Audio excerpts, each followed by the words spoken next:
This episode of the Party Loaded podcast is proudly sponsored by Audible.com.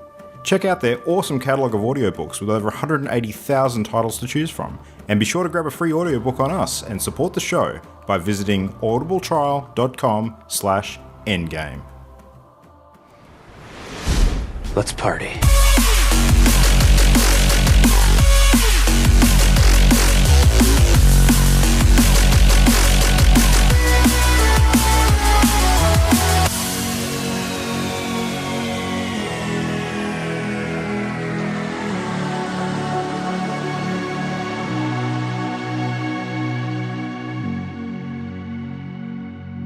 Hello friends, welcome back to Party Loaded. It is the episode for Wednesday the 28th of June.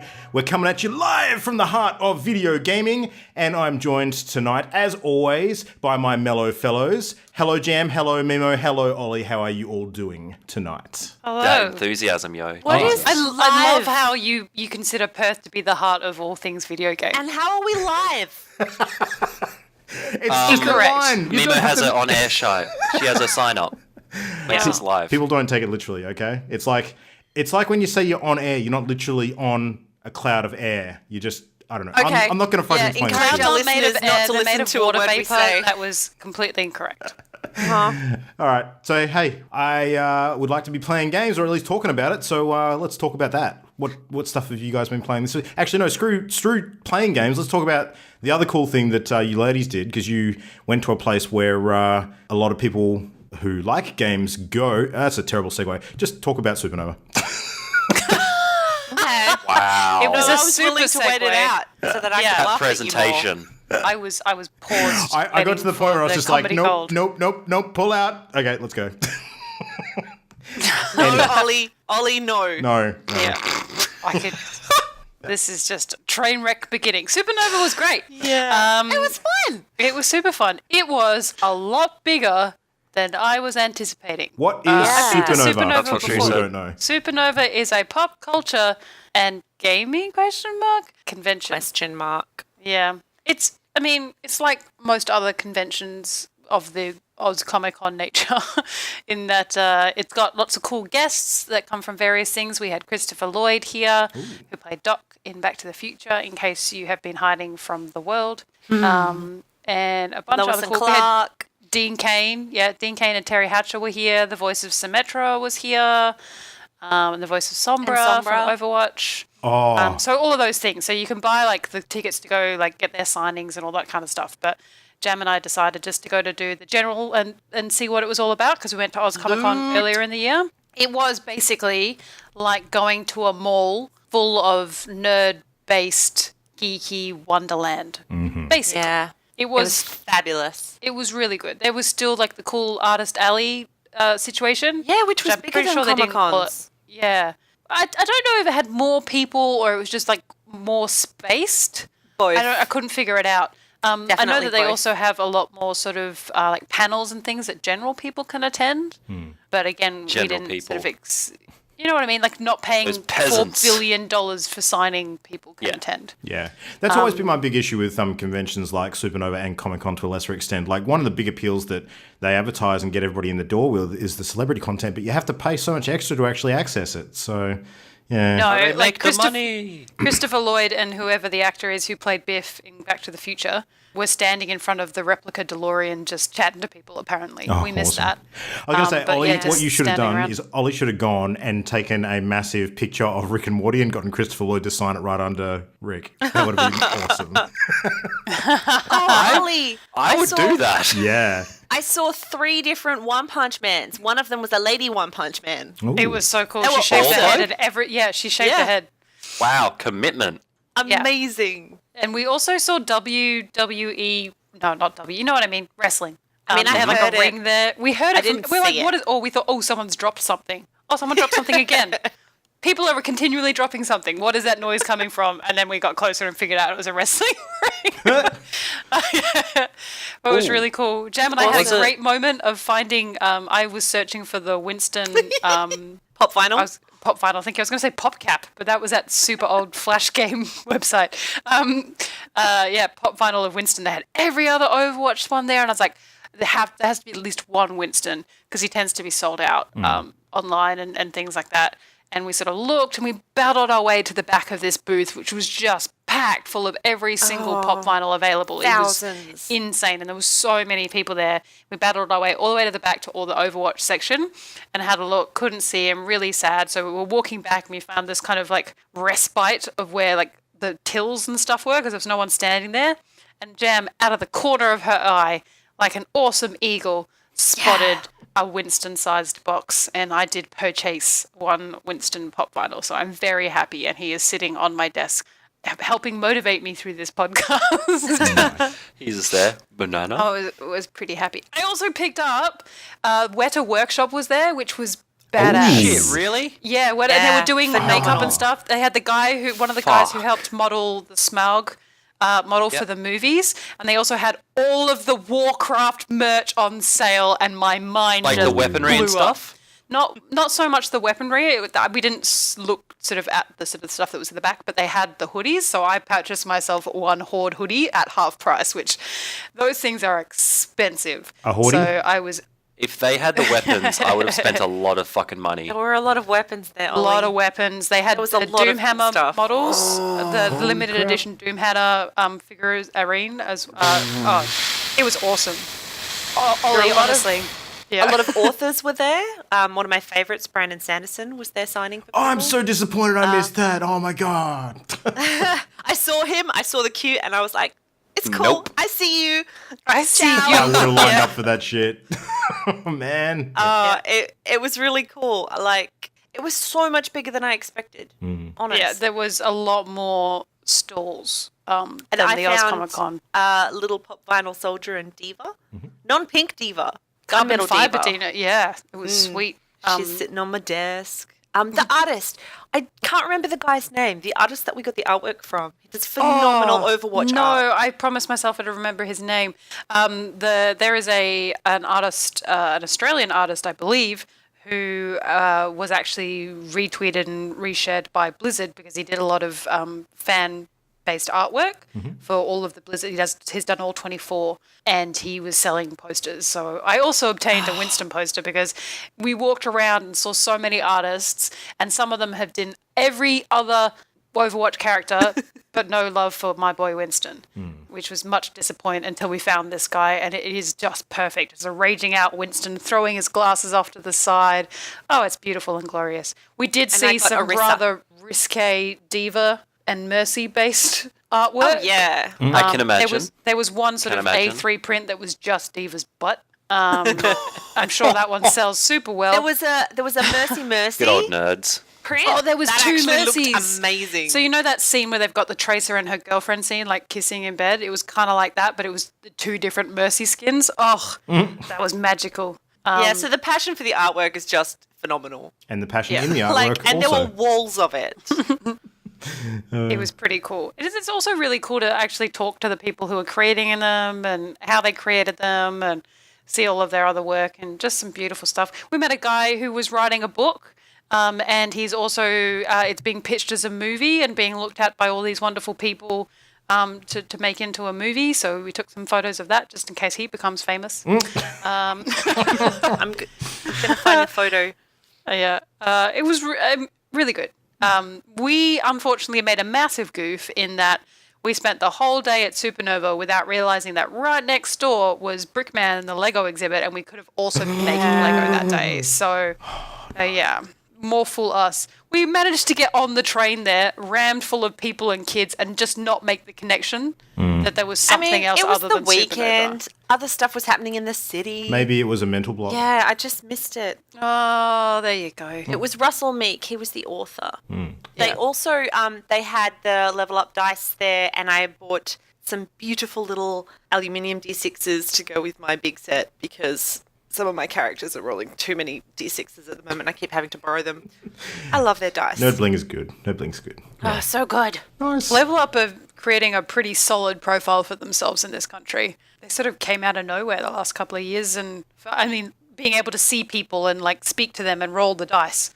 Of course, they've been online for some time, but it's really great to see them at as many cons and events and everything that they can do. That's really It's cool. so easy to cave when you can like walk up and go, oh, that's pretty, let me hold it. That's true. It is very much like jewelry. I think it's like an Ollie, no. impulse purchase kind of model. That's exactly how they position it. You know, Yeah. oh, you Oh, want to yeah. see that one? Okay, I'll bring out those two and I'll put them on this lovely, like, felted leather tray dice thing. Yeah. You can have a roll, see what it looks like. They've nailed it. That's how you sell dice. Very clever. Yep, I agree. High quality, you know. So before the weekend, Slightly expensive. we did all get together and do some fun stuff. As we mentioned last episode, we were getting together to help one Mimo from accomplishing a bit of a goal that you set yourself. So you take it away. Could you talk about this one? 'Cause you actually invited us around and made dinner and everything. That was kind of cool. So made a night of it. Amazing. And Yeah, delicious. Yeah, I made you guys dinner, and I didn't accomplish my goal. Hooray! You still did good. You still did good. Yeah, I got a Solid fair progress. chunk. Yeah, solid progress. I think when I started playing, I was probably just before halfway, and now I'm probably 2/3 done. For anyone who's not following from last episode, this is Imogen's Oh, attempt sorry. to complete Ori and the Blind Forest, of course. Yes. So Sorry. Yeah. I just assume that our listeners listen to every Our single loyal episode. listeners, yes. Yeah. Guilt trip. No, yes, Ori and the Blind Forest. It was, I mean, I have to commend every single one of you for not snatching that controller out of my hand and going, fucking just let me do it. Ollie was close. no, He's pretty he waited close. until you went to the toilet. He did. The first thing he did as soon as I put that controller down, I was like, I'll just see what it's like to hold a controller. Oh, look, I'm playing the game. Whoops, I fell over and passed the level. Don't touch me. But no, it was really good. I mean, there was one point where it was just Jam came over a bit earlier before you guys did, and I got the bash ability, which is by far the most complicated ability for me to master with the Xbox controller, which basically means you catch a projectile enemy or bullet or whatever in the air, and then you fling it one direction and you go the opposite. And so you can either use it to hit something else, or you can use it so that you can traverse. And I kind of did this one bit, and it was super difficult. And I'm like, but that's probably like the most I'll have to use it. And you all kind of went, Pat on head. Sure. It was a we- genuine discussion amongst the three of us as to how badly we wanted to break your spirit at that point. So- Yeah. There was one particular part, Sign, who is like the little forest spirit who whispers in your ear and helps you out with things. Did realize that one particular point I pointed out to you guys. I'm like, oh, that's cool. Like this major thing is happening, and I'm just, in imminent death and danger. And Sign just fucked off, didn't say a word. It's like, oh, we're gonna do this to heal this thing, and then just disappears and leaves you to run for your life. I think I did that particular part more than 50 times, easily. We should have counted, but that was a lot. Yeah, no, I think you still managed to do it faster than I completed it. Yeah, I did need 2 handbrakes to make sure that the cramp in my hand didn't become a disability. I hate the Xbox controller. I That will game does never cramp love your it. hand pretty hard, though, I will admit. I had the same Yeah. issue. We also, honourable mention to us spending a really long time getting somewhere, only to realise that's the next part and something we can't do yet, and I had to go back and do another part. Yeah, that was So- awesome. That was super fun and great, and I think at that point we're like, okay, time to call it. I think Mimo's done before she breaks her television. I got Yep. pretty close. You skilled up so much, though. I did, and to be honest, I picked it up again on the weekend just by myself, and I played an hour before I went, fuck this! And put my controller down. So I think at least I can put an hour in it. So I am now at about 7-hour mark in the game, and considering how much I faffed around in particular parts, I think most people are finishing it around 8 to 10 hours, so I think it'll probably take me about 12. So I've probably got another 5 hours to go. Or so. Nice. think We'll I see. went Just one more evening, 11 basically. when I did it, but I did a fair bit of searching around, so yeah. Yeah, it did get to the point where like, oh, don't forget, like there's this thing. And I'm like, I don't care. I don't need to get 100%. You're I like me, honestly, Mimo. I want to experience the game, yes, but I don't need to get every single ability point or every single secret and find all these bits and pieces. And Jam, I do agree with you. The Amen. birds in that wind level are just the blurst. I hate Yeah. them. They're annoying. They're so annoying. So yeah, we'll see how we go. I haven't quite finished it yet, but I'm well on the way, and I kind of got the bug again. Like I want to play it. The fact that I picked it up by myself. I just can't believe I forgot how gorgeous the game was. Just watching you play it. So pretty. Fascinating. And I'm the by same. graphics I was remembering and Yeah. falling in love with it all backgrounds. over again as well. It was great. It's one of those things that it's the reason why I originally suggested the game is because even though it's frustrating and it's hard, it's really hard in some places, it is gorgeous. And the way that it uses the mechanics are so unique. I honestly don't think I could find another example where you gain abilities and then it levels up how you use those abilities again and again and again to the point where the game you're playing at the end is wholly different to the game you started playing at the beginning. And I guess that plays into the sort of open world map style of it, is that you can then go back and find all these hidden secrets and areas that you couldn't get to before, if you really want to kill yourself doing it. I have the definitive edition on Xbox One. It's probably super sale at the moment. I don't know how much it is, but if you have not experienced Ori and the Blind Forest, it is difficult. I'm not going to lie to you. It is soul destroying for me, but I do want to finish it, and it is the most stunning platform I think I've ever played. So Is definitely a recommendation from all four of us, I think, for sure. super it's duper high currently- recommendation. Currently $9.99 in the Steam sale. Oh, do it, but play it on a $10 controller for the US. love of God. Unless you're a Ollie level PC player, Yep. I really struggled on a keyboard. It is I sort really of liked it. controller. Yeah, it's each to their own, really. If you're really if Exactly. you never play on a controller, then play it on a keyboard. But if you sometimes play on a controller, you're probably going to enjoy it more. But with Steam, you can use your Xbox controller if you have one. Everyone who plays GTA right now is yelling at me. Yeah, Playing your $9.99 role. is an amazing price for that game. That Oh, yeah. game is solid and beautiful. And if you have the specky Mm-hmm. PC to run it, tell you what, listeners who are obviously listening to this, buy it and see if you can finish it before me. I challenge you. Tweet it at us Yep. when you Yep. finish. Do it. Send your endgame pics through to Mimo. Don't send endgame pics. I don't want any spoilers. Screw that.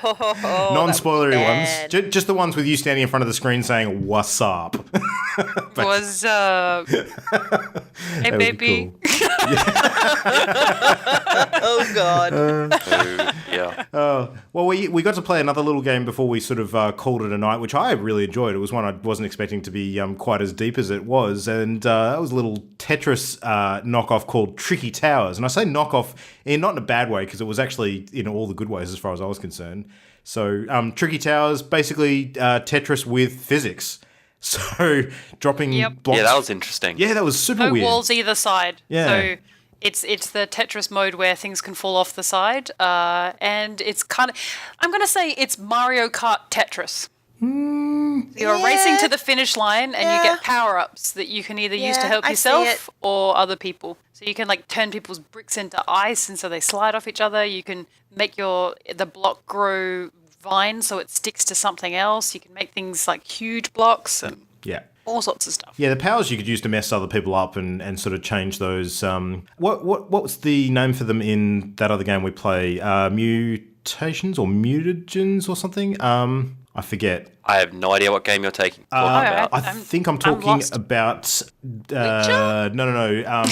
Keep moving or die. What's it called? Oh, Oh yes, don't You know. don't stop moving. That's not the name of it. No, that's not the. I think Don't it stop is. believing.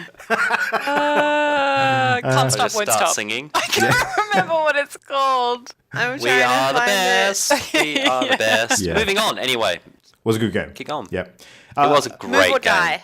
Move on. Move or die. Thanks, Jeff. It's way That was simpler than I killing thought Got there in me. the end. Holy shit, we are Move cool. or die. Yep. Yeah, but Tricky Towers was cool. I picked it up actually for International Tabletop Day on my PlayStation because I thought it would be a cool game to play as a break, and we never ended up playing it. But it is super fun to play. I actually saw it on Achievement Hunter do a series called Schooled, where they pit young children against the Achievement Hunter guys, and so this was one of their sort of co-op team games. So Nice. I got a lot of games out of that because I love those games where you can play couch co-op or like couch competitive against people. So Tricky Towers, do recommend. I could definitely see me playing with that with my boys. Actually, that would be a good time. I think would be very cool. All right, well, Ollie, let's throw back to you for a follow up from last week's chat.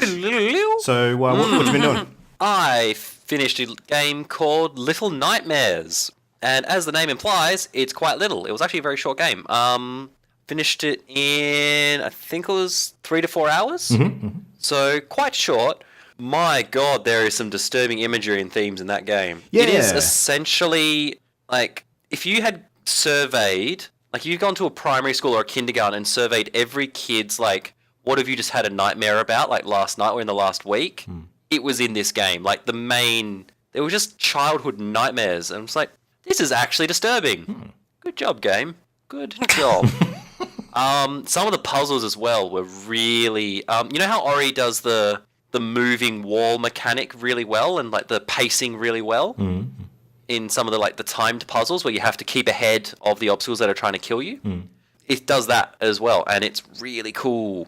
The thing that this game does though, it has a small amount of depth to it, so 3-dimensionality in the movement. So you not only move 2D left, right, up, down, but you have a little bit of give in the foreground, background department. Not a huge amount. Like it's not like a true 3D game or anything like that. But it is got a little bit of leeway there, and you can do some really freaking cool things with that. And the end boss fight was pretty neat, and just some of the... It doesn't ever explicitly tell you the story. You have to kind of figure out the story a bit, and I really like that. I hate being bashed overhead going, this is the story! It's so clever! Don't you like how clever it is? It's like, no, that's not clever storytelling then. That's just telling. So the narrative is entirely contextual with the gameplay. Exactly, entirely. And it's so good for it. It's such a good narrative. So if you like creepy games and you like platformers with a little bit of puzzle in there, I will recommend Little Nightmares. It's really cool. That's a bunch of ticks really for cool. me. And it's on sale at the moment, so that's another friggin' tick. So that is Yeah, cool. it's like it's not much from memory at the moment. Oh, well, $5, $9, I want to say. yeah. I have no idea. on- I'm a madman. On my list. But no, Little Nightmares, buy it. I'm going to go out on a limb and say it's on Xbox and PlayStation, and I'm probably wrong. Okay. So Well- let me quickly Google this. Currently $14.99 on Steam. I was way the fucking off, and it is Really available on were. PlayStation 4 and Xbox One. Nice. This So I was right there at least. information. Good, quick Googling. Cool. All right, well, let's throw a jam. So you and Mimo were playing something else during the week. Yeah. Eee! Yes. Go for it, Jam. We were provided with codes to try the beta version of Serious Sam's Bogus Detour, which is a little, oh my god, what's the word? Top-down Yeah, mayhem essentially- shooter. Yeah. It's nutso. You little tiny pixelated characters shooting pixelated creatures, just spinning in circles, shooting bullets. And nuts gun upgrades and Yeah, you spikes just- and blood and death. As you go, you discover new guns, you collect the ammo for it, you get blocked off from further areas by requiring a certain coloured chip to open the door, so you go off in search of the little boss monster that's protecting that chip. It just harks back to games I've played years past, and it's quite fun. Yeah. It's I online enjoyed it. multiplayer, so it piqued my interest because I love those sorts of things, especially if they're up to 4-player kind of experiences. So you can play 4-player co-op online. I'm assuming the monsters then upgrade significantly. I would think so. That seemed to be suited to 2 players when we were playing together. Oh god, yeah, it was definitely difficult. Now, I don't. The interesting fact that we learned is that lives are sunglasses, so that was pretty cool. We like is that. We Quite died, we neat. died, we died. Oh, we're out of sunglasses. What? What do you mean we're out of sunglasses? What does that mean? I don't know. Oh. So that was funny. I'm just having a look. I was just going to say, Serious Sam is a franchise that's been around for a while now. That was a PS2 thing, Oh, wasn't yeah. it? Yeah. Yeah. Yep. Yeah. So it just feels very old school, but it's fun and manic. Yeah. What wasn't the original game a first-person shooter? Is this so? That's different. That's different to this then, by the Yes. sound of it. Yeah. Interesting. Serious This Sam is like a homage as well. FPS. Yeah. Yeah. And it was cool because at one point there were just all these crabs on the beach and it gave you a hammer, a sledgehammer. And you just ran around squishing the crabs. Nice. Squish, squish. For no benefit, just for the funds. Just because. I reckon there's going to be something for killing every single crab, so I'm now going to hunt down every crab. Yeah, it was neat. It's got a couple of little elements that have you sort of puzzling out how to get back to earlier locations to get some loots. And some of the guns are quite fun. You can get a minigun, you can get this big laser gun, you can get this massive one that just launches huge cannonballs that roll in a straight line and mow down your enemies. And then you just end up like it's top down, you're looking at this floor. And there's just blood and guts splatters everywhere. At one point, we went off in one direction and it was quiet for a while and we got lost and we turned around and we were finding our way back and we're like, oh, there's our bloody corpses that we made earlier. Good, we found our way back. So that helped Those us are navigate. some sort of breadcrumbs. Yeah, Blood pretty crumbs. much. Like, oh, there's blood. Yeah. But yeah, so we've only put an hour in at the moment. Yeah, and we only did campaign mode. So there is versus mode, deathmatch for up to 12 players, survival mode. Ooh, You can cool. play by yourself or up to 12 players, and full mod support. So they've got a game editor on there as well. So I'm sure you can make it nuts. So the developer is Crackshell, and the publisher, which will give you a lot of information about what type of game this is Devolver Digital. So yeah, it's pretty cool. I mean, there is backstory to it, really, but it's really all about the pew pews. It certainly sounds like a Yeah, you Devolver just- game.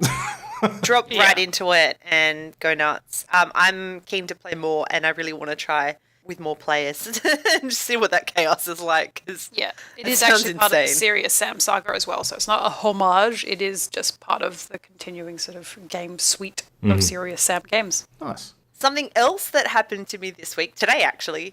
Well, it started yesterday. I after our talk about peripherals the other day, I messaged my brother-in-law who works at JB Hi-Fi. I was like, I'm thinking of getting a headset. You know, I like my brother's, but I'd want the closed-in version, blah, blah, blah, blah. And he calls me back and he's like, they're on sale.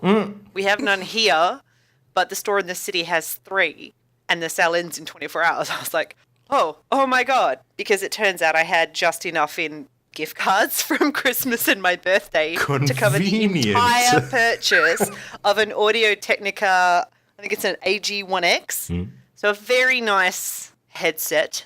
I called them up. I had them put one aside and went and grabbed it after work today. I'm not using it at the moment because I'm still perfecting the audio and figuring out how I can comfortably mute without making a little noise. But so comfy. So comfy for my big head. I like it. I like it a lot. I'll put some more time in and see what I'm thinking in another week. But yeah, it's really good. Is that an open back or a closed back? Closed. Closed, yeah. Yeah, so my brother's got the open back version. I wanted the closed so that I didn't get the feedback of the audio into the mic. But it's pretty and it's got like red trim. I think my brother's has blue trim, so that works out nicely. Good them aesthetics mixed are up. important when you're sitting alone in the dark. I was going to say, for those times that you're sitting right next to him and you need to be able to tell each other apart. Yeah. But when he breaks is his Jeff? and tries to nick mine, and I'll be like, oh, no. Given the amount of I know, stuff that he's red. given you for free, I think he's probably got every right just to nick it off That's you. true. That's true. I'm still very much enjoying my free mouse. Yeah. So what you It's did was cool. just buy him a backup pair of headphones, really. Kind of. Maybe. I hope not. But yeah, they look pretty, and they're sitting on my desk next to me at the moment saying, Yeah. come on. I actually Let's play had a some bit of a look. games. I'm a bit of a Pinterest fan, and I have found a thick stream of beautifully architecturally designed headset stands for desks, which I will share with you, Jem, because I feel like bought a we cheap will- one. oh, But it's not quite tall enough. I think it was made for another brand or model. It's not quite tall enough for these ones. So yes, please. You can copy me into that I too, would very please. much That would be great. yeah, like because I to have 2 consider pairs of another. headset that I'm constantly just kind of shoving into various shelves and things to get out of my way. So I need some sort of receptacle for hanging or holding them. But actually, the news this week kicks off with sales, and a big damn sale at that. So just after we finished recording last week, the Steam sale kicked off, which is just, it's temptation personified. Bye-bye really. money. Bye-bye. Yeah. Yeah, shut up and take my money. So it's a huge summer Steam sale. Obviously, it's not summer here, but it's summer where majority of Steam's, I'm assuming, consumer base is, which is in the US. And so they're trying to get all of those games shifted before the end of financials. All that and digital before shelf everyone goes space, on yo. holiday. Yeah, exactly right. Like we've said in previous episodes, I don't understand why digital things go on sale. It's not like that's difficult to count them for stock take. But there you go. So number one, I think we should go through a couple of, like, there's so many things on sale. Like, it would just, if you don't know what the Steam sale is, you obviously don't have Steam, because Steam have been sending out that many emails about the fact that they're having a sale, that I actually have a filter now on my email to stop that happening, because I need them to stop telling me to spend money. Spend more money. Yeah, so I picked out a couple of my favorite sort of games that I'm either going to pick up or that I would recommend. So the ones that I'm going to be picking up are Stardew Valley for $8.99. This is all US dollars as well for those Hell listening in yes. Australia. Great game. Because I've been putting off playing this game. Everyone tells me I'm going to love it, and they're surprised I don't have it already, and all of those things. So I probably will buy Stardew Valley. I'm going to buy Abzu based on Ollie's recommendation because I was a huge Journey fan. I think you should use either or both of those games as your come down from Ori, just quietly. I'm going to use Stardew Valley while you guys are all playing Starbound because I've hit a bit of a wall with that. But Abzu is $5.99, which is great. There is a game that I have been following for a little while now, which just looks awesome. And at the moment that I watched the trailer for it, I wanted it. It's called The Flame in the Flood, and it's sort of like a post-apocalyptic sort of survival game. Which looks really cool. It's got a kind of unique art and play style, so I recommend picking it up. That's for $5.99, which for what the game seems like, it seems like a really good price. But it's got like cool music, and I really, really enjoyed just listening to it and learning all about it. So I'm hooked. Ones that I will recommend, and I could not recommend this enough, if you have not already picked up What Remains of Edith Finch, it is currently down to $14.99.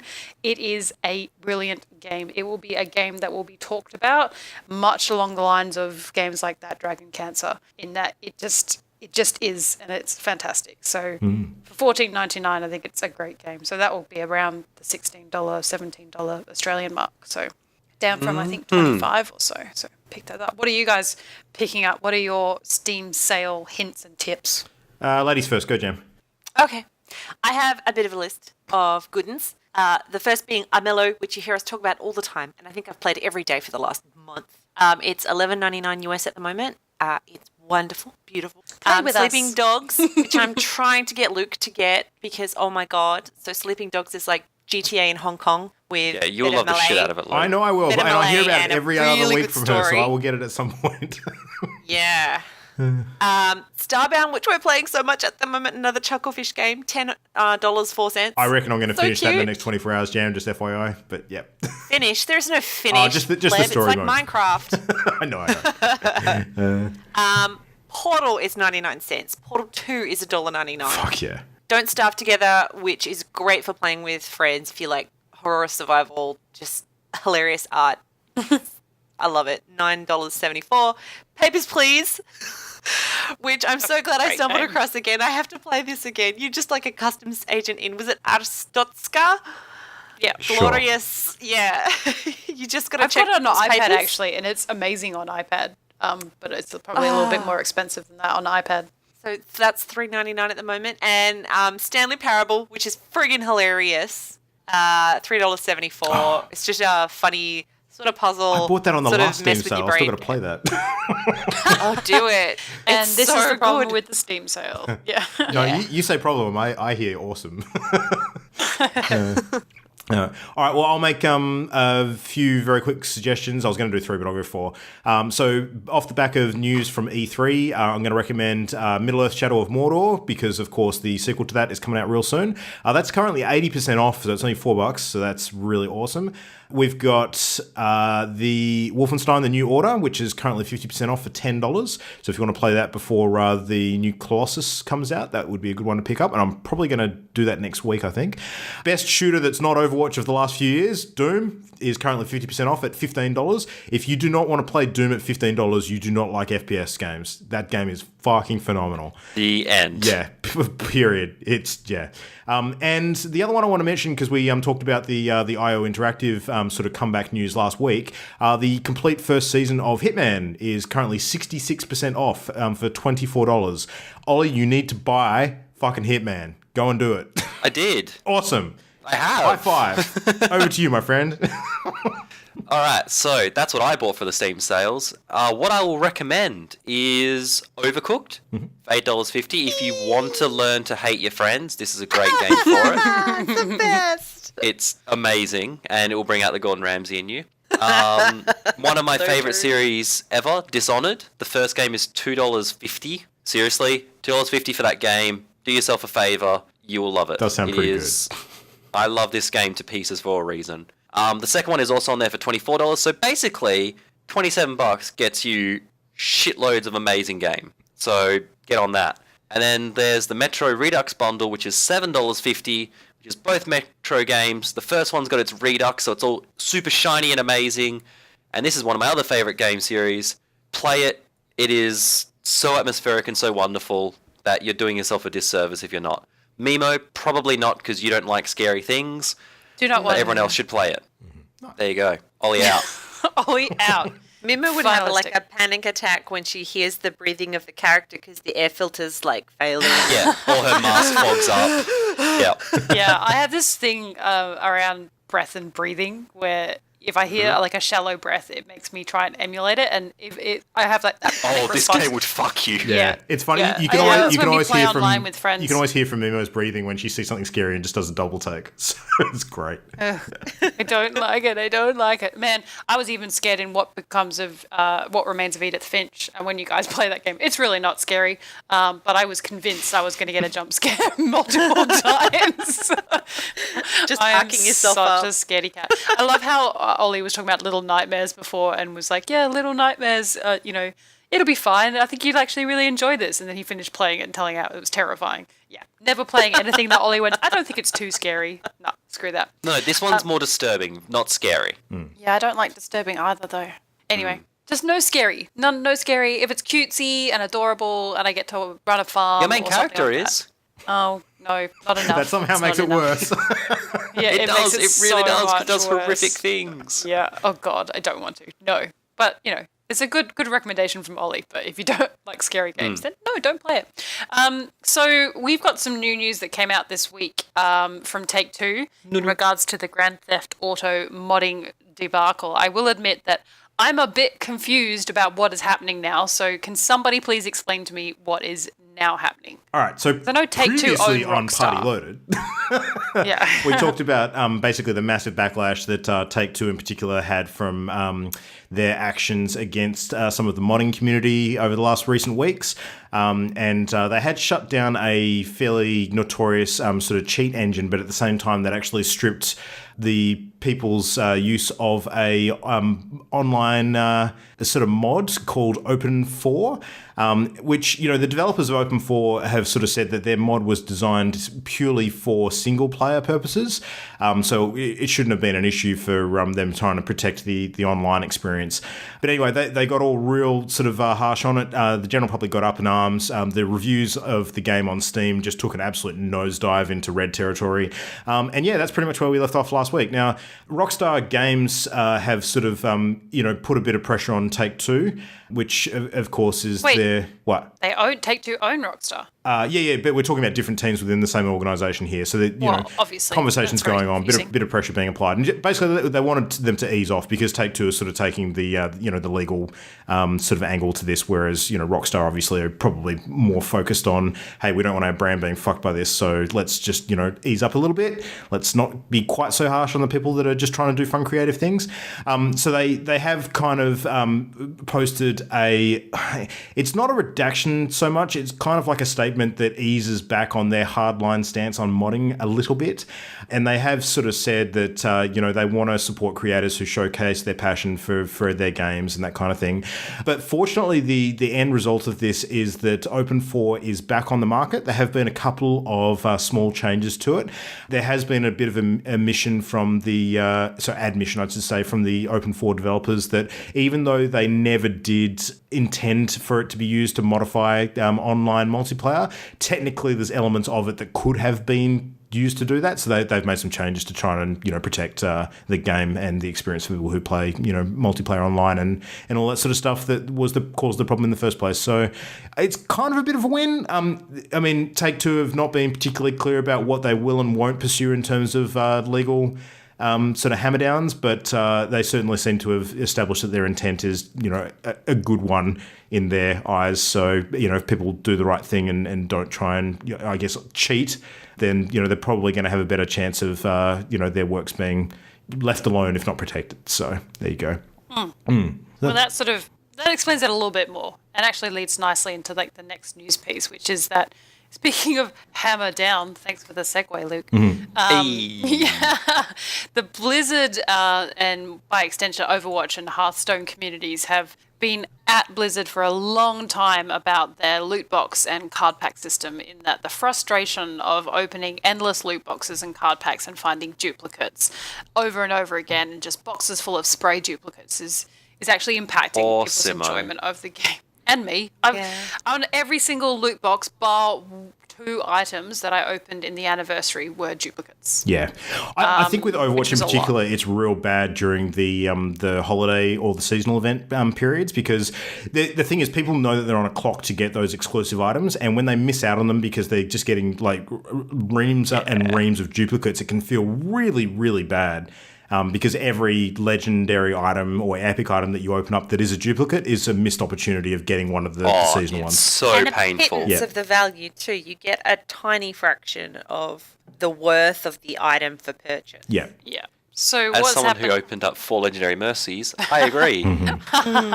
Oh dear. So Blizzard have acknowledged this. They have for a long time acknowledged this and said they were always looking at it and they were hearing the community. And in a video from our Lord and Savior Kaplan in the last week, he announced that in particular the Overwatch loot boxes would have a significant changes to the way that duplicates will work and the likelihood of you receiving duplicates in the loot box. There's lots of other little bits and changes as well around your highlight reels and how those are treated, particularly in Overwatch. I will admit that I didn't read all of the Hearthstone news because I sort of see Hearthstone and I start glazing over and I'll cover that. not reading or listening. Yeah.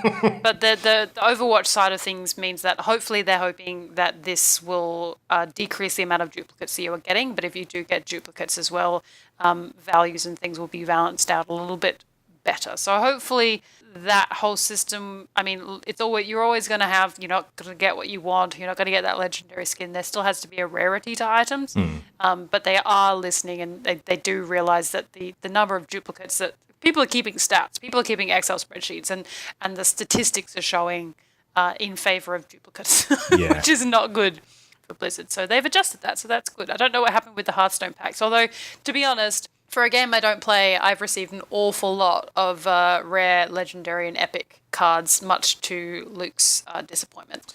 Well, you've got all the same stuff I have now. I just had to go the hard way to get it, basically. Yeah, So. I played for 2 weeks, and I opened one card pack that had a golden rare, a legendary, and an epic in it. Yeah.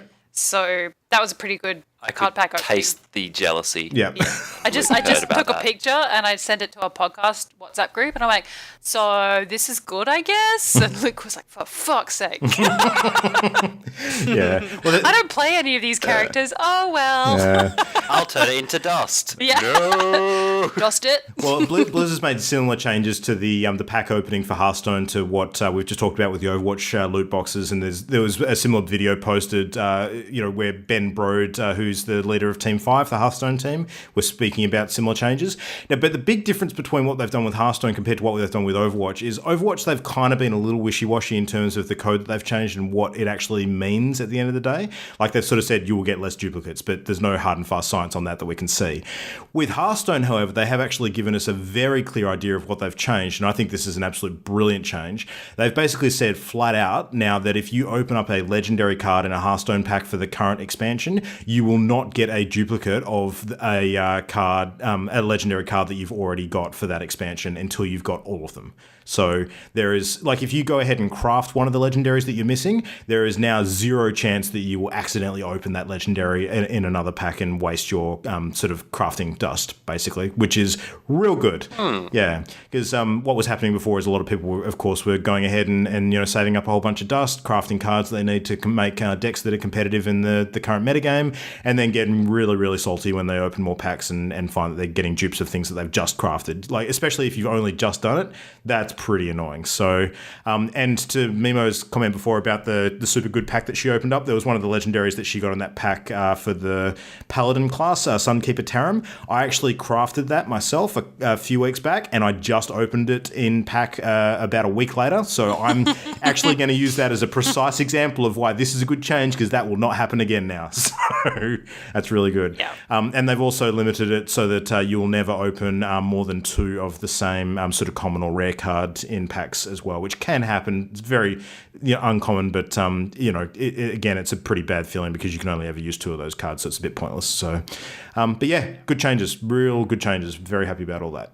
Really good changes. And on the flip side of listening to your audience or your people, we're going to talk politics for just a moment. And you're going to have to bear with me. So in Australia, for whatever reason, our government cannot see the benefit of investing in video games, which is just nutso. For anyone who's living outside of Australia, our government also doesn't include it as being part of any screen development, grants that are done for arts or electronic entertainment. Other than that, video games are exempt in a lot of cases, or you have to make a pretty good case against it to receive that funding. So the support from our government isn't brilliant for the studios out there who are doing it tough. So the thing that stings about though is that it's not always been the case. So so we did have the Australian Interactive Games Fund at one stage, but that was axed. And there was nothing to replace it, so it was taken away, and basically, you know, it looked like an efficiency review had been done, and you know, that this wasn't something that was going to be beneficial to Australia, but a lot of reports say otherwise, and so we have been waiting for over 420 days now for a report that went to our Senate around games development, and still to this day there is not a response from the government.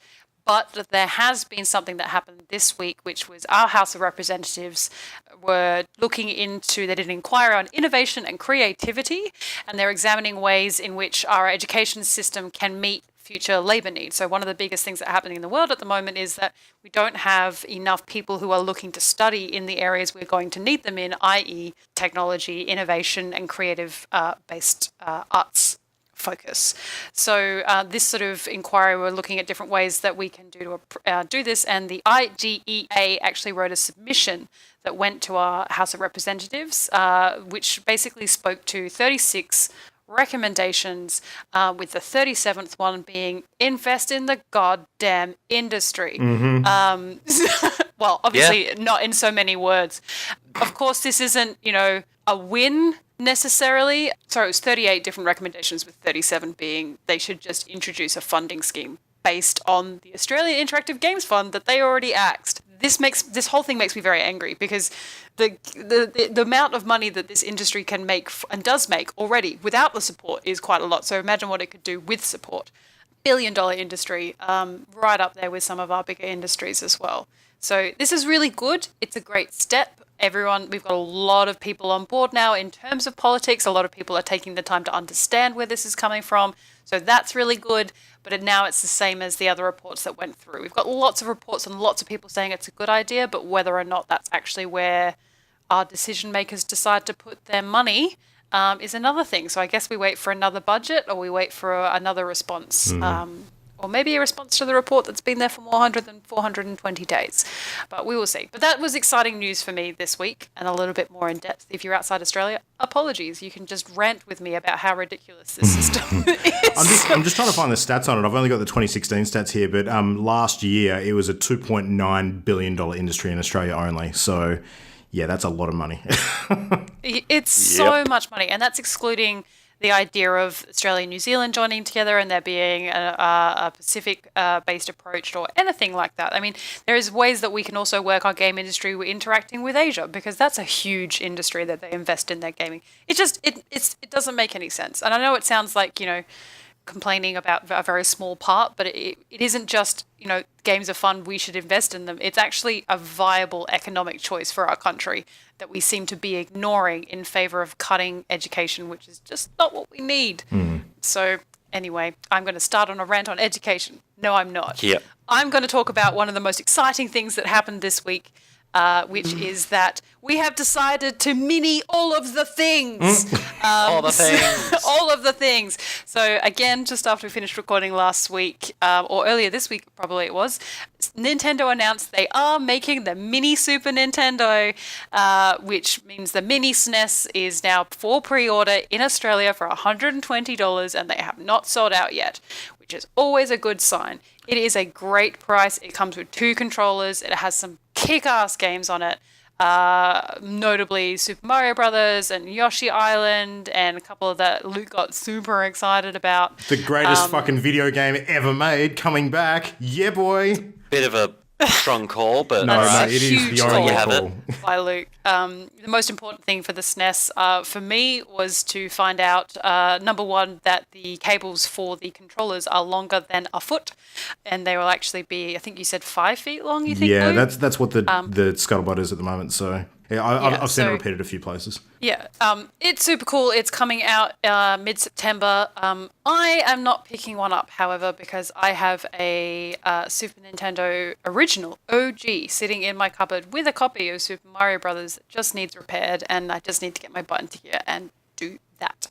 I mean, maybe when it gets closer to the time, I'll buy myself a birthday present.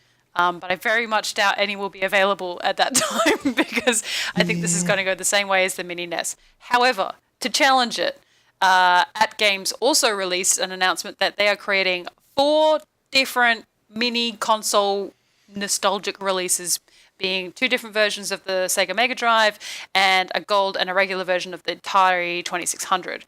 The main difference between the two is that the SNES is being manufactured and built by Nintendo with Nintendo kit, whereas the Sega Mega Drive, and the Atari 2600 are both basically emulators in a box that looks like the old one. And I'm glad you pointed that out because that's a really important difference. It's a really important difference. It's not like these don't exist or haven't existed in the past, and these sorts of mini versions of it have always existed. Those of you who are smart and are listening to the podcast will say, why don't you just buy a Raspberry Pi? And you know what? You probably just should. If you've got the know-how and you know that it exists, it's a much cheaper option. And to be honest, the appeal of something like a mini SNES is the nostalgia of it. It's cute. It looks like it was. They also have the different versions. So the US version, shape and look, the all purple weird thing, and then the Super Nintendo proper, I'm going to call it, or Australians sometimes know as the Famicom version, which was a more Asian-based one, I believe, which is the proper version. That's what it looks like. Yeah, the Famicom was the PAL version, I think, and then the NTSC was the other one. I'm not 100% sure on that, but yeah, it sounds right. So, I mean, Luke, are you picking up any of these systems? I have already pre-ordered the Mini SNES and did within the first moment of the shop opening up when it got announced. I was down there like a fucking bullet. I saw Super Metroid didn't you just and I was order just it like, online? yup. Well, the reason why I didn't order it online, and that's actually a good question, is because our local stores, if you order in person at the store, they actually don't require the full payment up front to put a pre-order down. So you can just put down like a deposit of, say $30 or something and order the thing, as opposed to online, you generally have to pay the whole lot up front and then, wait till whenever for it to come out.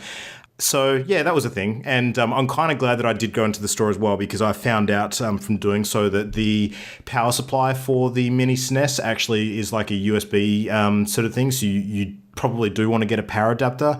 And I ordered one of those as well, with the understanding that I can cancel my order for the power adapter if it does end up being the same one as, say, the DS. I can use that for both systems. Or if it's the same one as the Switch, I might be able to double up on that as well if I've got a Switch by then. So, but ordering it just means I've got the option at the very least of cancelling my order for that later.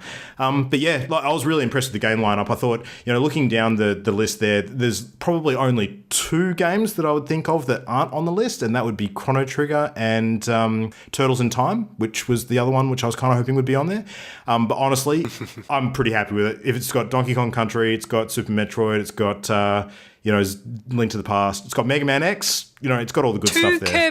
Two Kirby Kirby games. Kirby Superstar and Kirby's Dream Course. Super Castlevania 4, Super Ghouls fun. and Ghosts. There's a man, you are mining gold with this thing. There are so many freaking good games. So now that's an interesting contrast with the Atari and the Sega sort of emulators that At Games are doing, because they have more games on them. Like you're looking at around 80, 85 games, but when you look down the list, you can see there's a lot of filler shit on them as opposed to just good games. The Super Nintendo list, almost everything on that list is like, this is a genuine classic of the system, whereas there's stuff on the other ones which are just like, I've never heard of this, or I looked this up and it looks like filler rubbish kind of thing. Mr. Ball's Table Magic, I mean, what the fuck is that crap? I'm sorry, not interested. But yeah, a big bit of feedback I've been seeing quite a bit about the At Games product is that they've got a real bad reputation when it comes to sound. So a lot of their products don't have the HDMI output for the sound, and a lot of the reviews have sort of shown that suffers a great deal because of it. So interesting to see what happens with that. Yeah, that. Yeah. It's pretty cool. They kind of mash away on that remember these games that you enjoyed. You'll also enjoy this. Spend your money with us. And, Nintendo are benefiting off it. I think I made the comment this morning that Nintendo don't have to beat Sony and Microsoft as long as they just keep lots of different products happening. And they've got 3DS, and they've got a Switch, and they've got their old versions of their consoles coming out that are selling like hotcakes and are hard to get. Everyone's dying for a new Pokemon game. They're still managing to be diverse enough to be interesting. Yeah. The Nintendo hype at the moment is real. It's real big. It's super real. And Nintendo benefits from even like the splinters like Pokemon Go and things like that because people invest in Nintendo, not understanding that it's not a Nintendo adventure. But there you go. And that brings us neatly to our topic. It absolutely does. But before we get into that, I just want to do a very, very slight segue because you just mentioned Pokemon Go and I didn't mention this at the top of the show. So I actually loaded Pokemon Go for the first time this week in quite a while to check out this new raid content that we mentioned last week. And I was very, very disappointed to find out that you have to be level 25 to actually access it. So there you go. Anywho, so topic for this week, which is a very timely one, and we kind of settled on it late because of everything that was going on, but we're going to talk about gaming nostalgia and does it hold up? So talking about some of the games that we are particularly nostalgic for from our childhoods or from, a while back, periods that define our early gaming history. We want to kind of talk about the games that really sort of hit us in the feels back then and why, and how we think they would actually be in the current audience and market today. Like, do they actually hold up to the standards of what's out now, essentially?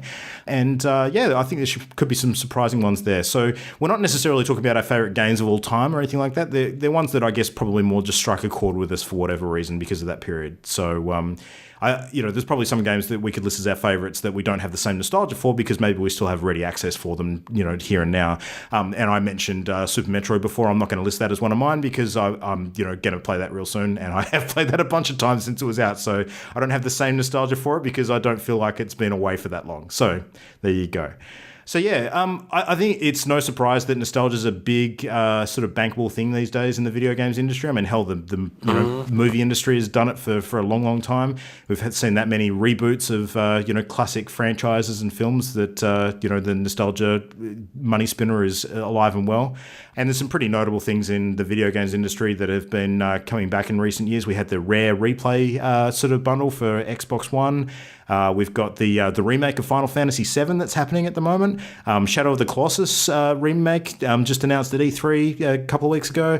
I could pull out a whole bunch of different examples, but there is some stuff that people feel pretty strongly about, and when they hear that it's coming back, that's a big draw card for them. So what about you guys? Like, what are your big sort of nostalgia buttons from childhood or way back, and how do you feel about them now, sort of looking at what's out? So, Mimo, let's start with you. What are your big ones? My biggest one, probably in terms of nostalgia, was something that the SNES kind of really kicked off in me, which is Super Mario World. Mm-hmm. So Super Mario World was the first video game I ever played. Little 6-year-old Mimo, now you know how old I am, played this game and received it for that Christmas, and I loved it. I love every single bit of it. Super Mario World included a bunch of other of the Mario games as well. So there's like Mario 2 and Mario 3. The one where you get to like pull up turnips from the ground and throw them at people. That was super fun. But the game that was released that year that came with it, was the only video game I played for many years. So that.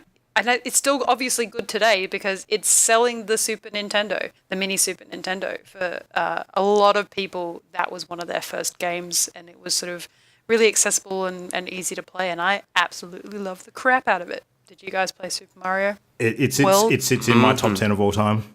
I was just checking. Yeah. And that's the thing, like, I don't know necessarily if it stands up or that it's a good game. I think it's just that it's something that I have in common with so many of my gaming friends is that we all played the same game. So and those noises, like, someone could play that noise, like, have that as a ringtone. I'd know exactly, like, what that was. Oh, that's a Goomba, that's a, Bullet Bill, that's a this, that, and the other. And to be honest, it's the standard at which I hold most other Mario games, and the only one that came close so far is the N64, Mario 64. So that's why I'm having problems with Odyssey, is because it doesn't look like a Mario game to me. So we'll see if it has the noises and stuff. The interesting other thing, one, I think. Sorry, I was just going to say the interesting thing I think with Mario World and why maybe the impact of whether it stands up now sort of matters is because we had Mario Maker. So does that actually make it not stand up because Mario Maker kind of fills a lot of the role that did? That's probably a question for you. Mario Maker is for the people who are really good at Hate Mario themselves. and hate themselves, pretty much. It's mashing together. It's making Mario as hard as is humanly possible. It's like taking it to RE levels. It's like, okay, so this is a cool thing that we used to like try and do to like, and there was lots of ways you could work around the game and all these magazines that came out with tips of ways that you can get through faster and easier, and speedruns of Super Mario World are amazing. But Mario Maker was, for sadists. Yeah, it really is. It really is. In my opinion. But it sells really well because, again, so many people played Mario as one of their first games, like the old Mario, OG Mario. So Super Mario World was sort of a lot of the people that I know, that's the game that they played. I will say, from a holding up perspective, I do enjoy the Super Mario World levels the most out of the Mario Maker levels. Well, there you go. I think it's our generation. Like, I would love to speak to somebody whose original Marios were the pre-Marios, like Mario 2, original Mario, those types of things. Mine was Mario Brothers, not Super anything, like the original one, which was played on one realised screen. I put Brothers in our That's list. because I you're didn't an mean old Super man, Mario Yeah, I World. know.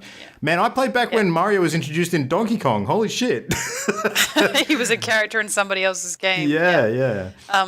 It's a huge game, and I love it. And also, I mean, for me, it's got feels because I've told this story in I think episode 0. We talked about the first games we ever played. This was it, and we received it for Christmas. And I think I sat and watched my dad make sure that the game worked for 6 hours that Christmas day. He had to set up the Super Nintendo, Smart. Wow. make sure it was good. I think we touched the controllers a couple of times, but I'm pretty sure he played Mario most That of is that day. amazing. It's What one a of lad. it's one of our favorite stories. And now he plays more Destiny than any other human on the planet. So maybe it's something I'm trying to emulate, not in Destiny because I'm shocking at that game.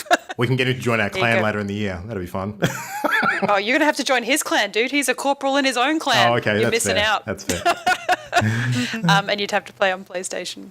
The other one that I have is actually sort of inspired by Jam. I picked something else, but I've already spoken about that game, Stacks, on this. So I wanted to mention Leisure Suit Larry because it was such a formative game. Now, I will admit that Leisure Suit Larry was one of those games that everyone kind of whispers about and you kind of get a copy of, and you can't play it in front of your parents because it's all about shit, dating no. prostitutes and shit and making sure that you put the condom on, otherwise you're going to get an STI, and all of this stuff. So it was kind of like a cheeky, you thought you were getting away with it. And I mean, everyone else was searching for porn. I was playing Leisure Suit Larry. I just gamified it. So I loved Leisure Suit Larry. It was so fun. And I remember playing it with friends that would all sit there and like someone would know how to play.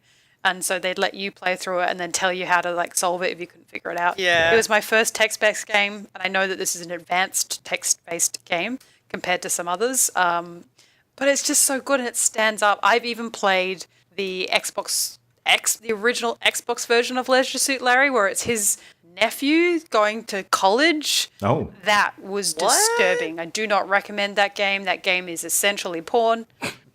That was a full on. You just recommended it to many people. Everyone's like, I am playing that game. It is a bad game, everybody. Treatment of women in Leisure Suit Larry is not advisable from your local Mimo. No. But that game was just that, it was the whispered one that people passed around on a floppy disk. Remember those kids? Nope, because you have no idea what I'm talking about.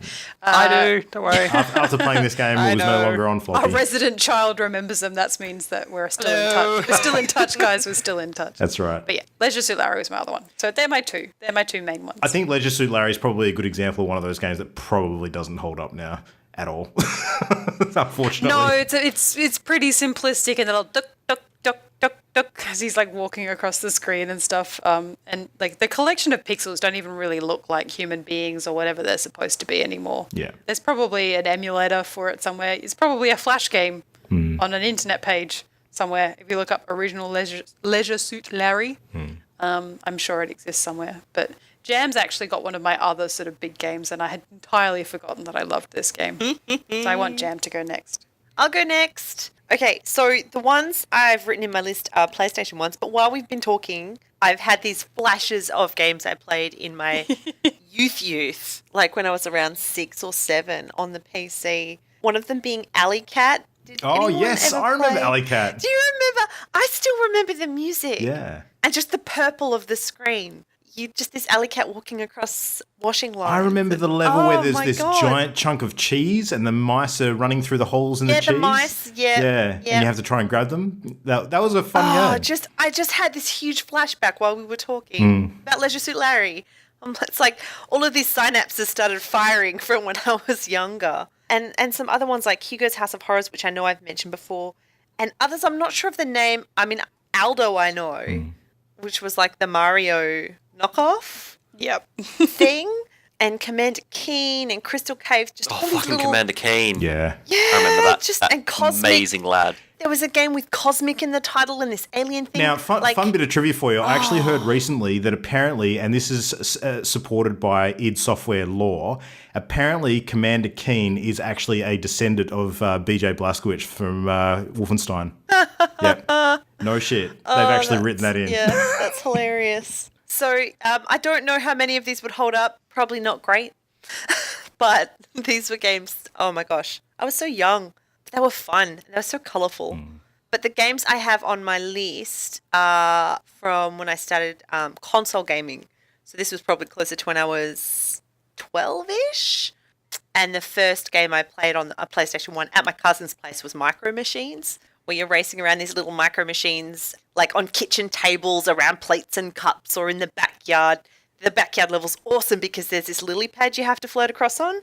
And as it's like moving across the pond, you're trying to push each other off. It's just adorable. And the thought of, it's not just your ordinary racing game. You're in these you're this tiny thing in these really big, oversized environments. That was, it was such good fun. It reminded me a little bit of that would hold up. It reminded me a little bit of Gran Turismo meets Honey, I Shrunk the Kids kind of thing. Yeah. I think if it was remade well with good handling, that could be quite entertaining. I don't actually know where the franchise went. What was the franchise that recently added Micro Machines to its makeup? It was that racing game that actually had focus on Australia in recent years. Forza? Yeah, Forza. I'm pretty sure Forza actually did some DLC. Oh, really? Yeah, where you could do Micro Machines I'm stuff. out of the loop. That's amazing. Yeah, I'm going to look that up. Keep going. That was So that was always just great fun, especially as a kid. You were dodging toads in the backyard, that sort of thing. It was good. Another one I played for the first time at my cousin's on PS1 was Worms, old school Worms, which does hold up. That game is still good, just classic Worms. I'm not a huge fan of the 3D, probably because of the nostalgia thing, but I've always loved Worms. Ever since my cousins would tease me, because I didn't know much about guns when I was that young. When I saw the Uzi on the bottom of the screen and I read it out as UZ1, they still rib me about that. I'm going to start ribbing you about that. Yeah, it's just full of memories of Christmas holidays, coming up to Perth from the country for the Christmas break and just playing Micro Machines and Worms constantly with my cousins and my siblings. So good. Then the last one, and this one is just the first one that pops into my head when people talk about nostalgia, and that's Spyro. Spyro the Dragon. He's the best. He's the best. And oh my gosh. So when we finally convinced Santa to get us, my sister and I, when our brother was very, very, very tiny, too tiny to hold a controller, we got Spyro the Dragon one Christmas. And I just remember we all sat there, with our folks in the lounge room, and we're all watching and taking turns playing Spyro. And getting through the story and then going back and trying to find all of the secret bits to 100% it. And it was such a cute story. The graphics at the time were great. They don't hold up so well, but the gameplay was good fun, and it was just challenging enough for us being that young. Played some of the later ones. I just feel like they got worse over time. They sure did. Yeah.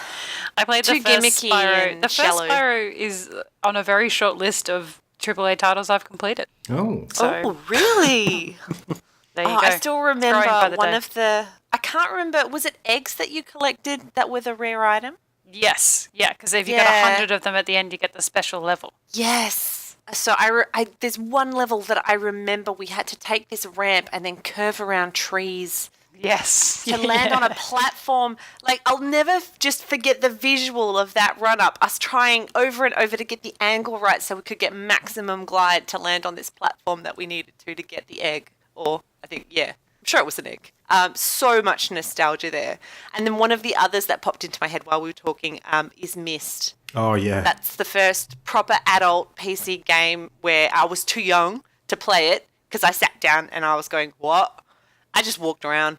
Couldn't get very far because I couldn't complete most of the puzzles. But I was walking around going, this is amazing. It was so pretty. That probably formed a lot of your love for puzzle games. Possibly. Quite possibly. Yeah. Formative. Yeah. Oh, now I want to go and Nostalgia see how they lane. hold up. I don't think it's going to be too great. Well, for most before you dive too far into that hole, I just found the thing I was looking for before. It was actually a GTA Online add-on called Tiny Races. So, What? yeah, from 2 or 3 months ago. And one of the ones that we missed, I think. So there you go. Oh, no. I'm going to have to check that out. Cool. There you go. All right, so I guess that's me next. I presume that's me, because why not, right? So I'm going to start off really early in my gaming career. So this seems to be a theme. This was the first game I played, and it was Alex the Kid on the Sega Master System 2. Good old rock, paper, scissors. Fuck me. Fucking stonehead. Hated that guy. So because I was so young, this game kicked me in the ass. Holy shit. Like, for young proto-Ollie, this was a hard game, man. Like, I still remember it. And I recently downloaded an emulator for it, and I was like, let's see how bad it is. Breeze through, I'm like, fuck me, I was shit at games back then. Oh my god, this is, like, ridiculously easy. So, thanks, Ori. I appreciate that. But yeah, Alex the Kid for me is just ultimate nostalgia on that thing. That and Sonic the Hedgehog too. Holy shit, those games, man. So intense platforming. That probably actually is why I'll credit those games to my love of platforming and being decent at Mario Maker. There you go. I'll thank those two games. That's entirely. The other one for me, and this is I have a feeling you guys won't know this one. And so this was on Windows 95. Yes, it's pretty tops. It's a game called Magic Carpet, and it was a first-person 3D-ish game. Like, a lot of sprites were just like that cheeky 2.5D sprites for various things. But, oh my gosh, the possibilities in this game. So, to explain this, you are a guy on a magic carpet. Seems fairly straightforward. You cast spells, you go around the place. I actually have no idea what the plot of the game is. I genuinely have no idea. You fight monsters, so there's like skeletons and hydras and monkey men that throw stuff at you, and dragons that fly around, and giant horrifying worms, and all sorts of crazy stuff. And you can go around, you can build a city, you collect mana, you collect other bits and pieces, and you can build all this stuff. And it had deformable terrain. Oh. On a game on Windows 95, it had deformable terrain. So you could have a spell, you have the island, you just carve out a giant valley. Or you raise up a mountain, or you make a sinkhole. You burn down a forest in Windows 95. This was not packed in with Windows 95, was it? It was a separate game. It was a separate game. It might have been packed in. I'll be honest. I have no idea. I was not in charge of the computer back then. All I know is it was on there. No, it wasn't, because it was on a CD I got with a games magazine, which had like 50 games on it. I remember being amazed that this thing had 50 games on it. I was like, yes, this is the best. And so, yeah, I got off that, so it wasn't with Windows. But yeah, I loved this game so much that about a year and a half ago, I downloaded off GOG, Good Old Games, because they were like, yep, we got this up and running on modern games. So let's see how well this goes. And it still played really well. I actually quite liked it still. I was like, this is actually really cool. If they just gave this a HD, like, texture and engine, like, for the polygon count and the particle effects and stuff, I'd play the shit out of this game.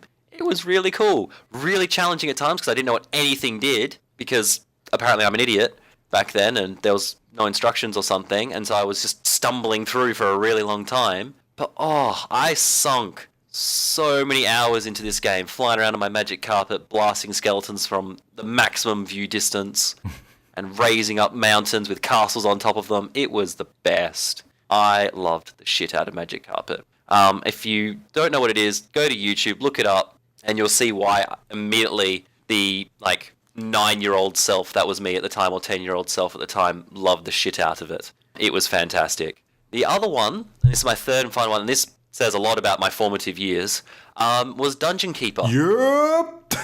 So, OG Dungeon Keeper. I love this game. I am right there with It you, buddy. was one of those games, and for me at the time, this was a very novel concept. You played the bad guy. You were not the knight in shining armor. You were the horned devil guy running the dungeon, and heroes would come in and break into your dungeon, and you're like, no, go away, bright, shining exemplars of humanity. No, let me slap my chickens into oblivion and tickle my imps and make them mine I've played this faster. game. Yeah, the chickens go when you slap Yes. them. And Yeah, it's like that's how well I you remember set that up your sound. dungeon and then you press go and then they try and get in and they see how far they can get. No? Kind of ish. Yeah. It's an ongoing event, so yeah. they can break in at certain times. But yeah, you'd have to be like, all right, I have my food rooms and I have my mining and I have to have my treasure rooms. So I can fill it up with treasure. And you watch your little piles of gold build up and you're like, yes! And you can possess your monsters. So you can first person dig out a wall as an imp. I was like, this is amazing. So good. So yeah, that explains a lot about why I like the things I do, I guess. Yeah, Dungeon Keeper, you could actually play head-to-head multiplayer games as well, and online that was On the a lot of fun. Was it the original or 2? I can't remember if it was the original or the sequel. You could do it, but you could definitely play multiplayer against each other, like you could at RTS. Oh, it must have been the sequel, I imagine. Yeah, something makes me want to say it was the original, but I don't know. I can check. I've still got the manuals here. There you go. This one I haven't downloaded recently, but I know it got I think got an iOS. Yes, it did, and it was a Update or a fucking mobile abomination. They made it pay is to it? win in the worst possible way. So yeah, it was one of the worst mobile ports in the history of mobile ports. Real bad. Don't touch it. Really? Yeah. That disappoints me greatly because I sunk so many hours into this game as a 11 or 12-year-old. So many hours. It was insane. Because it was a campaign mode as well, and I went through constantly on this game. Okay, so holy shit, GOG has it for $8. Yep, they've got the sequel as well. Australian. I don't give a shit about the sequel. It's all about that OG, man. All about that OG. The chances I of these may original have to games buy being this. on iOS is fairly high. I mean, I just found Leisure Suit Larry reloaded on iOS. So,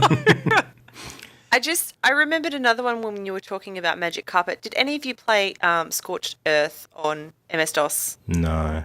no, just flags. Oh, Scorched you were like a little tank. It was this 2D, really crap terrain visualization, and you were this little colourful yes. tank.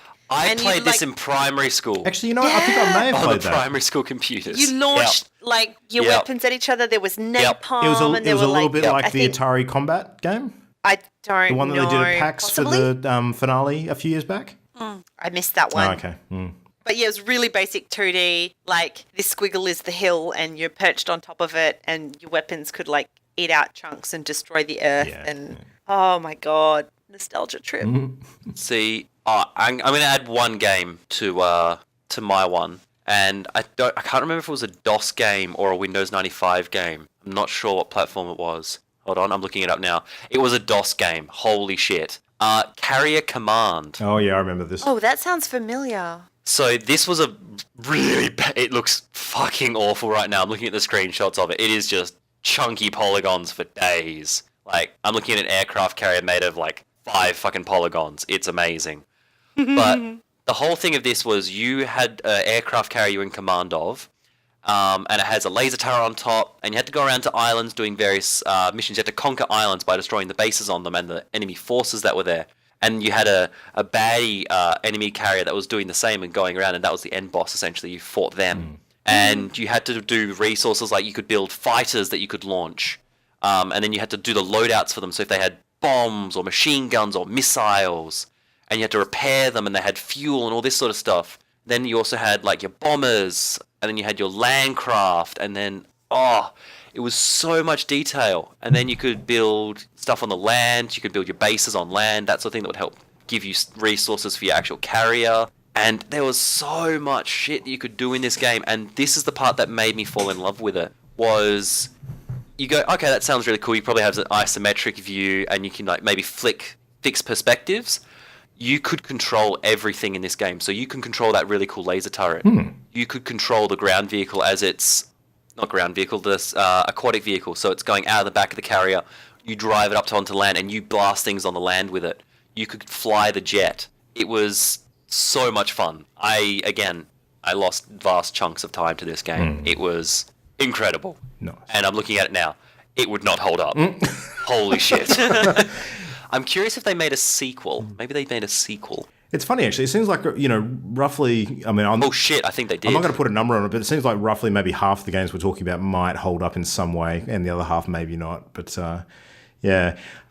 They made a sequel in 2012. Had to be more robust back then than they maybe do now. Possibly. I think maybe one of the things that helps now, though, is the rise of the indie scene as well, because I think our standards for how we view games and how some of the more simplified sort of games in terms of length and graphics and that kind of thing have made us a bit more tolerant of some of the old styles of games design. Which is good, because I think a lot of that stuff still has merit, and it doesn't have to be the latest sort of AAA, flashy... value gameplay. Exactly, yeah. Yeah, it just makes you appreciate it a bit more. So, no, it's good. It's good. So I'll go through my It's available on list. Steam for $6. I'm buying it. What? Sorry. Ollie Jesus in pants? My nostalgia boner is breaking my desk right now. Anyway, speaking of nostalgia boners, the one I'm going to start with is one that currently occupies my number 6 spot on top 10 games of all time for me, and that is Battletoads on the old school Nintendo. Battletoads, fucking brilliant game. So Watching you squeal like a girl when... so good. Like a little schoolgirl when you saw this at PAX on in the retro corner was an experience. I don't know how to quantify it.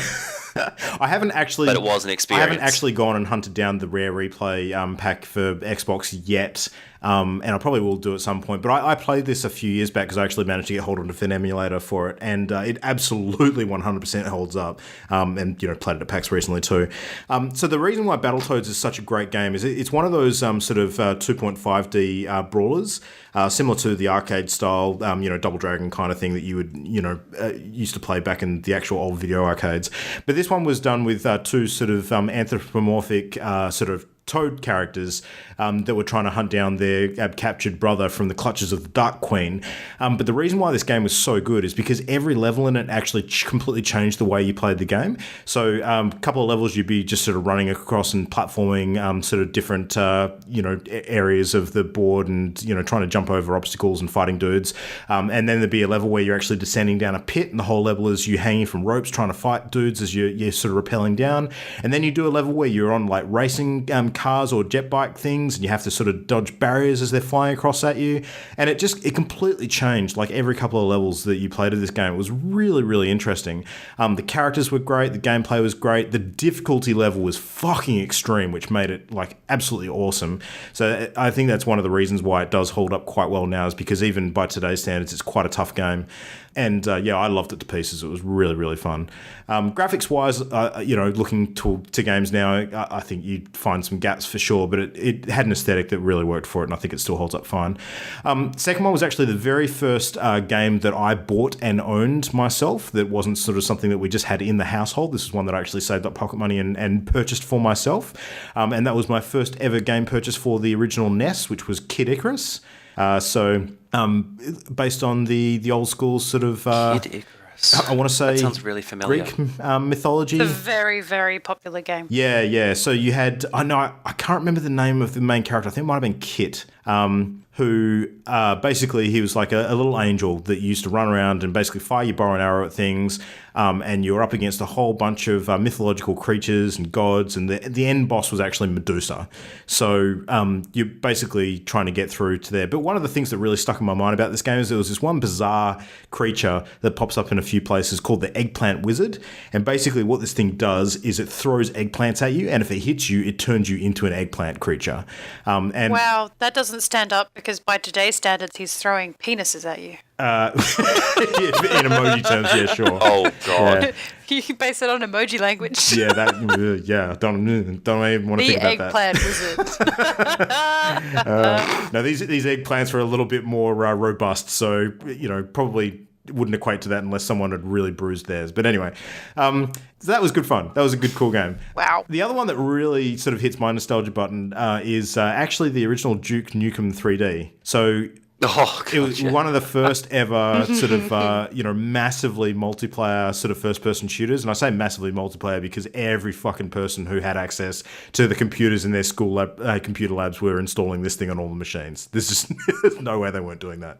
So yeah, the amount of hours that I lost playing Duke 3D, it had the whole sort of Ash versus Evil Dead, Ash Williams kind of character vibe from Duke himself, and a lot of the lines and stuff that he sort of had defined that character even today. As a shooter, it was really good fun. It just, wanton destruction, just killing aliens, kicking ass, taking names. It's all out of gum. It was great, yeah. It had the humor, it had the gore, it had the cool sort of tech weaponry as well. And the maps were genuinely interesting. So, there was a map that I spent a lot of time playing, which was kind of like a busted up theater in like a street district where you're up on rooftops and running through back alleys and, back rooms of, shops and things like that. And as an FPS sort of, deathmatch map, it was really cool. Played a whole bunch of that. May or may not have wagged a lot of school to play that. So, oh jeez, yeah, it was one of those games. I don't think Duke holds up today, unfortunately. I think it's one of those games that I could load up and have a bit of fun, sort of thinking back to how I played it way back then. But in terms of comparing it to shooters of today's modern era, there's no way it would hold up. Just it wouldn't happen. Kid Icarus, I think they actually did a sequel to that game. I think as a basic platformer, like an indie style platformer, it would hold up fine. But there are obviously much better platformers in this day and age. But, it had a theme that I don't think has been done many times since then. So it is kind of unique in that respect. And Battletoads is a classic. It holds up to anything. So, yeah. That's my 3. Now, I remembered some more. Oh, God. Can I list them really quick? Do you know how bad my memory is? Sure. I'm astonished at the games that are coming back to me. Lexicross, Superplex, Ski Free, and Chips Challenge. Sure. Oh my God, all dear to my heart. Just had to say that. That certainly is a lot of names. Cool. All right, well, anyway, I was going to ask a bonus question, but we're running late, so I think we could probably wrap there. But, yeah, interesting to see what holds up and what doesn't. I think it's going to be very, very curious to see how this conversation evolves in years to come. But, we'll leave it there for now. Maybe, if we're still doing this show in 10 years, we can come back and actually think about the stuff that we're playing now and discuss it in 10 years' God, time. Please say it isn't so. Oh, God. Anywho, all right, well, so let's put a pin in that. If you want to get in touch with us and let us know what your gaming nostalgia buttons are and whether you think they hold up to today's sort of offerings, you can hit us up at our email, which is mail@partyloaded.com. We're also able to chat on Facebook, so you can check us out there. Just search for Party Loaded. On Twitter @PartyLoadedShow. And, of course, if you listen to the show, something that would help us out a great deal, regardless of whether you use this platform to access the content or not, drop us a review on iTunes, because every review on iTunes helps us a massive amount in getting noticed. And check us out on YouTube as well. So go to youtube.com/channel-endgame. And subscribe to us there, and you can actually listen to all the episodes of our show from that channel as well. So there you go. All right, so plans for next week, Mima, are you going to hit up some more Ori? Is that still a going concern? Yeah, that and Persona 5 we get back into, so... Oh, nice. I'm going to crack out some Wolfenstein, have some fun with that, see if it actually holds up to the images of the sequel coming up soon, so that could be fun. Ollie, are you going to play any of your Steam acquisitions? Anything interesting? I'm going to play Carrier Command and see if it holds up at all. Nice. That'll be interesting one to talk about next week. It's going to be great. What about you, Jem? I just bought it on Steam. Oh, God. It's going to be good. Yeah, I got to make some Steam purchases and then probably end up faffing around in Starbound. How long have we got left on that sale? Is that like another week or so? Till the 6th of July. 6th of July. Okay, so that's a while. That's what I want to say, but I'm not currently looking at the information. All right, well, just over a week, just under a week by the time you probably listen to this. But anyway, hop on there, grab some cool games, and we'll chat to you again in 7 days' time. Thanks, everybody, for listening, and we'll see you then. Night. Bye. Bye. The Party Loaded podcast is a Channel Endgame production. For this and more great gaming content, bookmark channelendgame.com.